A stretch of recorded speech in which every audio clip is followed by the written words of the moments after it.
Welcome everyone to the game between two candidates. Here we have Zhu Jiner playing with the white pieces against Divya Deshmukh, who's just here at the Prague Challengers 2026.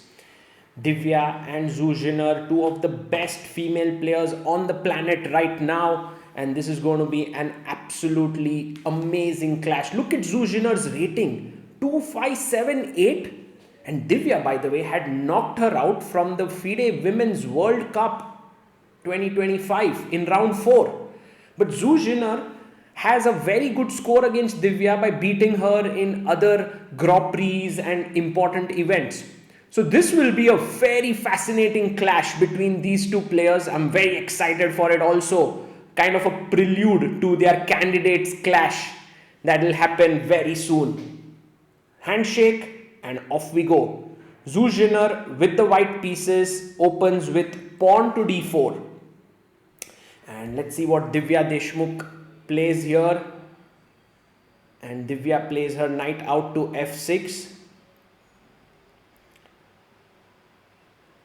c4 played by Zhu.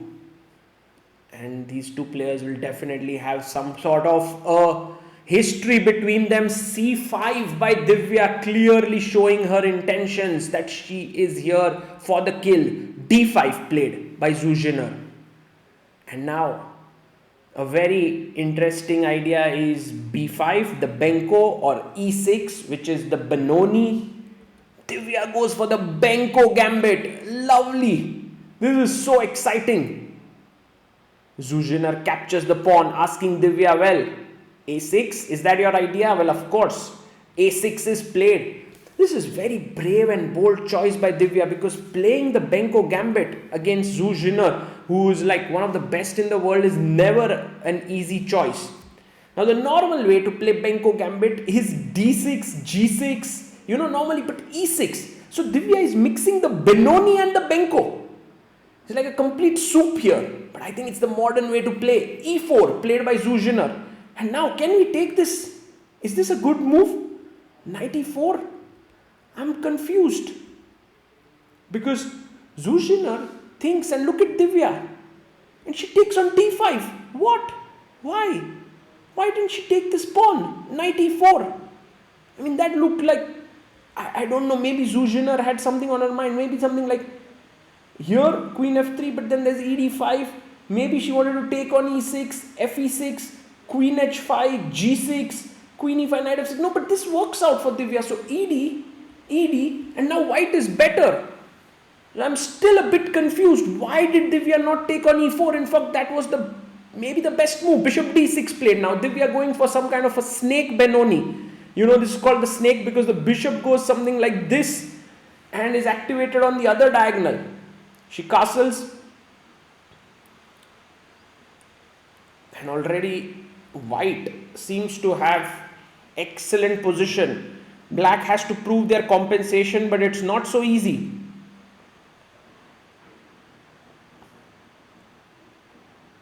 Goes bishop takes a6, taking the pawn, and then rook e8, pinning here on the e file.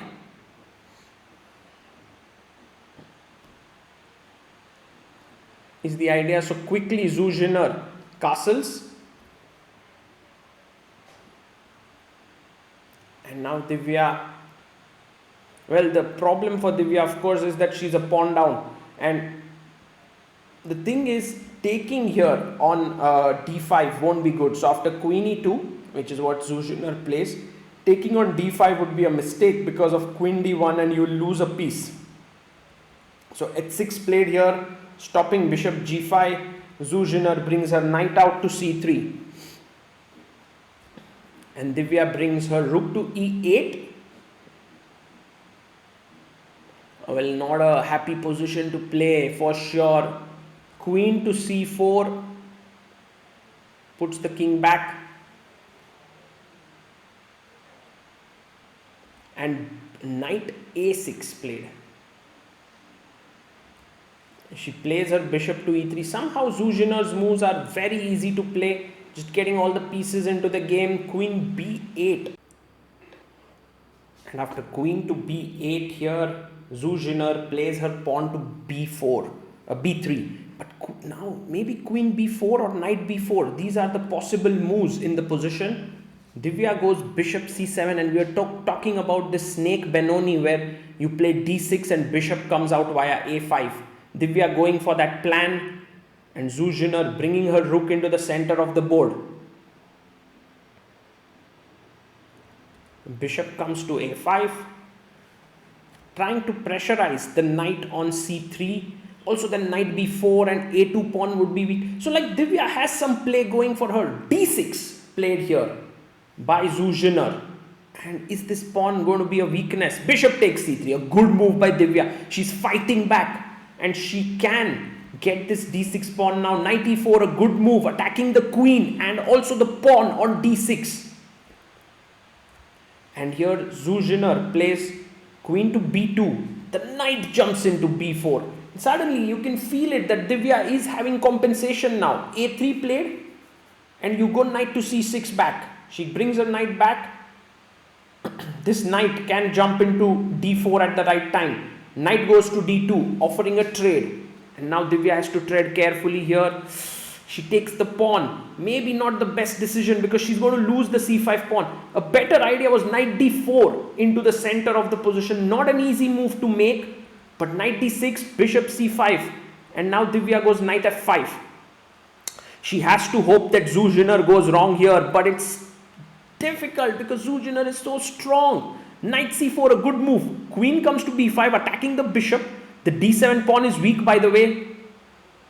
Bishop comes to d6. Once again, Divya in with a chance now. She has to find the move rook e4. And the idea is to double down the e file. But she goes knight to a5, offering a trade. And Zhu Jiner captures the knight on a5. Maybe Divya will take back on d6. She takes the bishop. But you're going to land up in a position where you'll simply be a pawn down. So rook takes d6. Queen a5. And now a4. So white has not only two passers but also this weakness to attack. If Divya can save this position, that would be a miracle.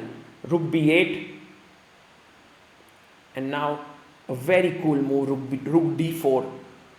Putting preparing b4. By the way, taking here would be bad because of queen takes a4. So first defending the a4 pawn. Queen e5 played by Divya. And now b4 is a very strong move here. And Zhu Jiner finds it, of course. Excellent move by her.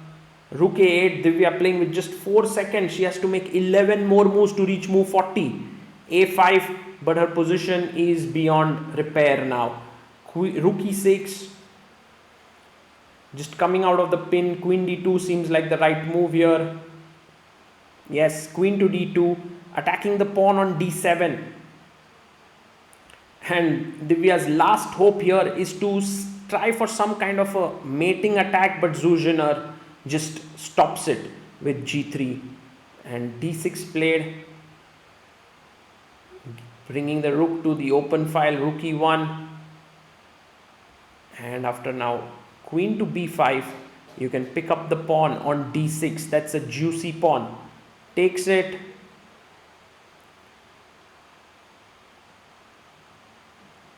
And Divya goes rook g4, but she's already 2 pawns down with 2 passers. And a very calm move, rook b6, defends b4, supports everything, 2 extra pawns. And Divya Deshmukh, well, she just mixed up something in the opening, led to not a great position. She got her chances, by the way.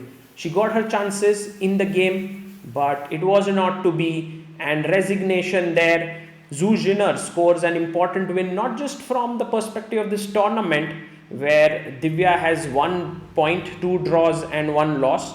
And Zhu Jiner, by the way, had lost both her games. So a good comeback for her here. But also from the candidate's perspective, it gives Zhu Jiner definitely an edge over Divya after this win. And for Divya, of course, she will have to go back to the drawing board and decide on her strategy for the next games. Benko Gambit was a very interesting strategy. somehow just didn't work out.